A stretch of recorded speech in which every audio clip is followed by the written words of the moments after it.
পাগলায় তিতা মিঠা চিনে না, পাগলারে জিলাফি দেওয়া যাবে না।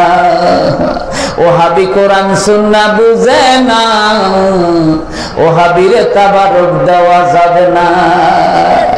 ঠিক কিনা? এরা কোরআন সুন্নাহ বুঝে না, এরা নবীর শান বুঝে না, এরা অন্ধ, চোখের ভিতরে কাঠের চশমা।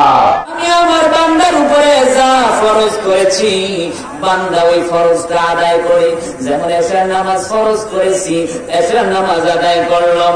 এ বান্দা, এই ফরজের সাথে সাথে আমার বান্দা নিজের খুশিতে নিজে নিজে নফল নামাজ, নফল ইবাদত, নফল তাসবিহ বেশি বেশি বাড়ায়া দেয়। এই নফল গুলি যখন আমার বান্দা বাড়ায়া দেয়, তখন আমি আমার বান্দারে ভুইলা যাইতে পারি না।